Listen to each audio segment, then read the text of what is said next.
And thanks for staying with us here on the Pulse on the Joy News channel.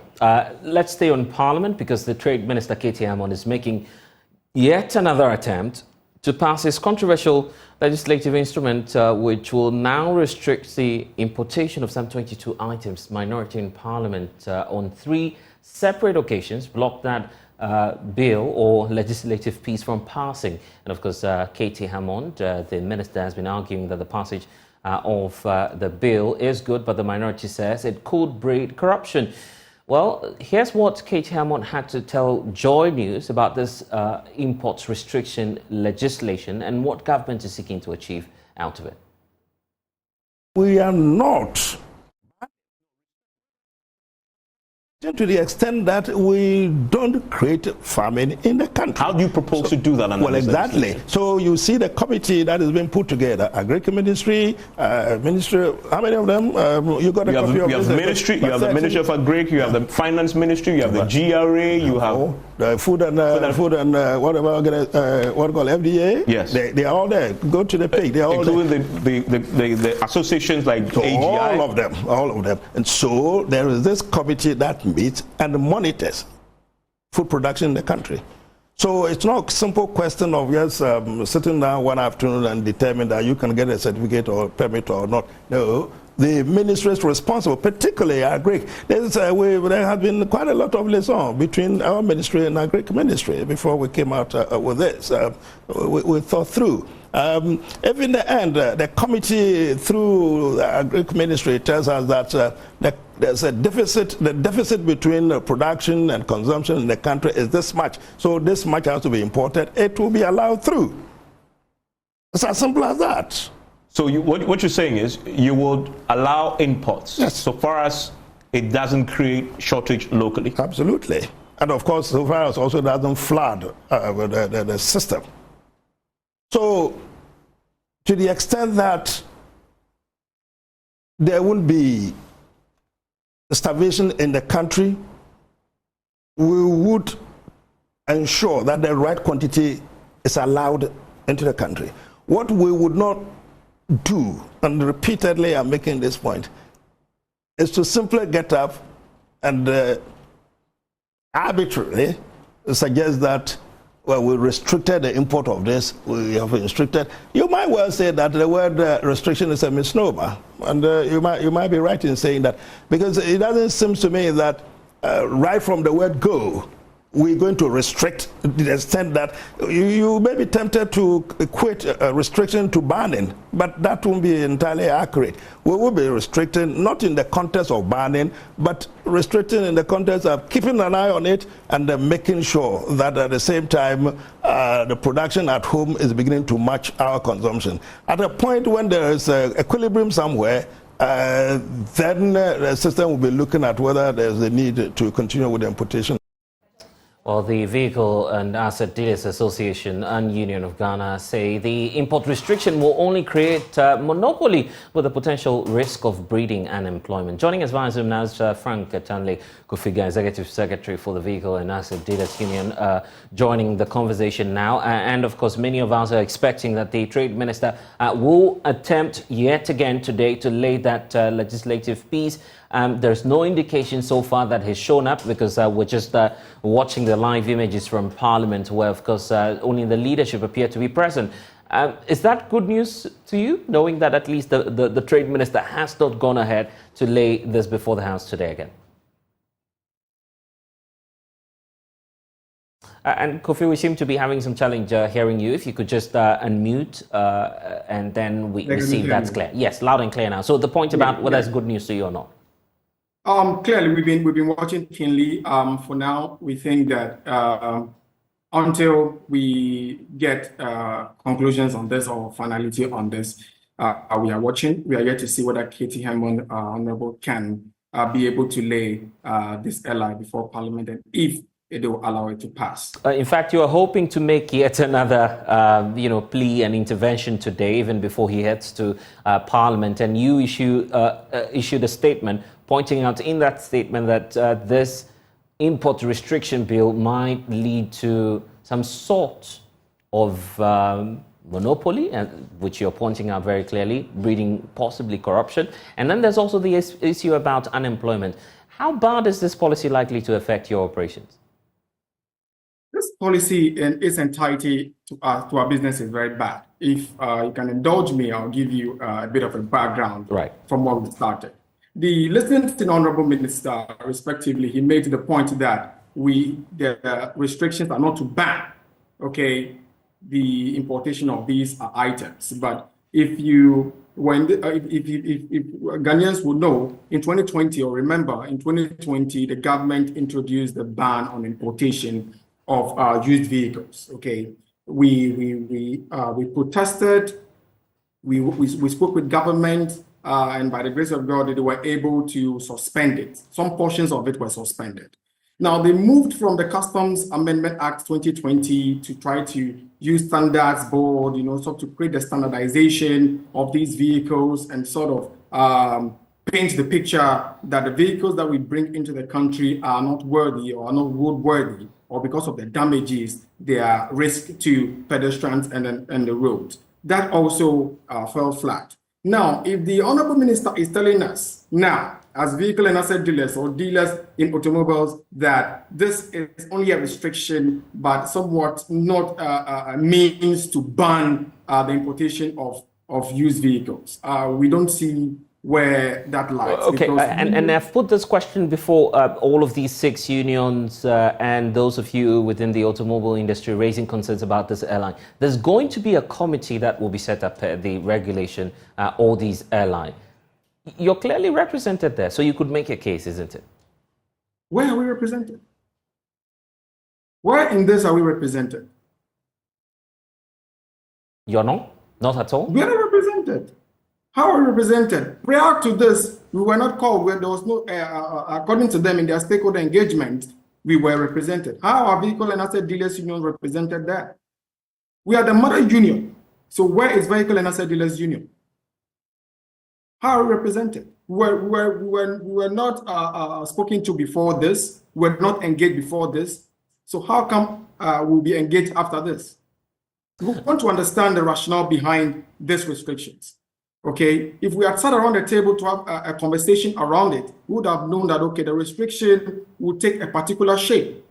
And if you're going to get certification or you're going to get the, the license to be able to import, it will fall within a particular category. So we can spell out who the real car dealers or importers in this country are and who is required or who qualifies to get this particular license. But if we don't have this or we've never engaged in this, how then can we say that we've been part of the process from the beginning, or we are sure of being part of the process after the LI has been passed? I see. I'm just reading your statement again, and of course it's occurring to me now that you're not entirely happy, and it's not just about the import restriction, but a number of activities going on in the automobile industry. And you say that this includes tariff issues and concerns that you have. It's as though you're just picking up your old battle with the trade ministry, isn't it? Yes, we've engaged the trade ministry over the years, and most of our engagement came out nothing. We didn't get anything out of it. We had quite about, if I'm right, about 6 engagements with the Ministry of Trade in respect to automobiles, and then the Customs Amendment Act, and then the automotive policy and its fallout. We've tried engaging them, but nothing has come out of it. So we put all this together because to us, we think that it is still another plan to sort of restrict or sort of ban the importation of used vehicles into this country to sort of give the entire market to the assemblers. The question is, do they have the capacity to supply the markets of the 100,000 vehicles we need yearly? Do they have the capacity? They do not have the capacity. But in one aspect of the Customs Amendment Act, it states that in their inability to assemble the required number of vehicles to meet the market, they have the authority from the ministry to import fully assembled vehicles into the country. So what are we doing? We are already importing full vehicles or completed vehicles or not breakdown or semi-breakdown vehicles into the country. So why do you give the entire... But I guess this is where the opportunity lies, isn't it? The fact that there's even a shortfall, as you're pointing to, and the Ministry of Trade and Industry explains that it's not an outright ban on importation. Perhaps your members might be allowed to bring in some vehicles, except that you might not do that as you used to. So there's still opportunity, isn't it? You see, respectfully, we've said this time with our number that we are not against the LI for some commodities. But to us, this is the opportunity for government to completely shut our business down. We don't think we'll be treated fairly. That is why we have stated the issue of corruption or corruption-related activities after this LI is passed. Because we know very well that even as we speak now, some agencies are not happy about the importation of used vehicles because they think now we are a threat to the manufacturers. They think we are a threat to the sales of the manufacturers. They think we being in the market will mean that their business will not grow, and that is going to sort of dumping investor confidence, and then going forward it will give the country a negative mark when it comes to investing into the country. So we don't see this going in the long run to help us in any way. Talk less of queuing at the Ministry of Trade to get licenses to import into this country. We don't think it's gonna help. Okay, us so let's we are fully against it. Yeah. So let's look at the way forward now, and what you're likely to do as a union. At least the minister has not laid that, so you have some few more days to make an intervention. Tomorrow being a holiday, you have Monday also there. What's your next line of intervention, at least? What do you intend to do, knowing that the speaker has now given the green light to the minister to act?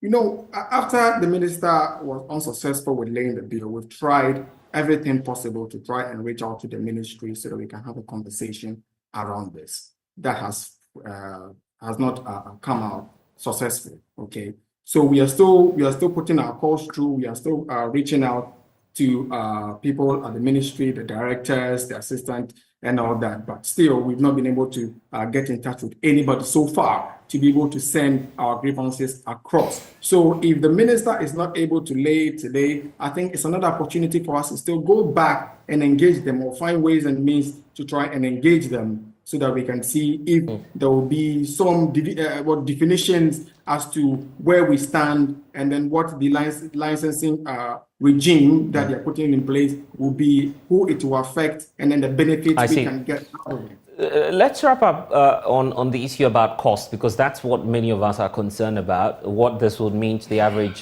consumer, the average person who wants to buy a vehicle from your group. Is that signifying an increase? Perhaps government says they're dealing with this ally simply because it would give more power to the Ghana cedi against the US dollar. Now we're restricting, you say there might be a shortfall. So a shortfall will mean definitely that prices may go up. Clearly, a shortfall will mean that various dealers will hold, and then they'll increase prices of these vehicles, because as it stands now, dealers are not selling. As it stands now, people are reluctant to sell because they don't know their position after a week or two. They don't know after if the bill is laid, it will pass or it will not pass. So they are creating, an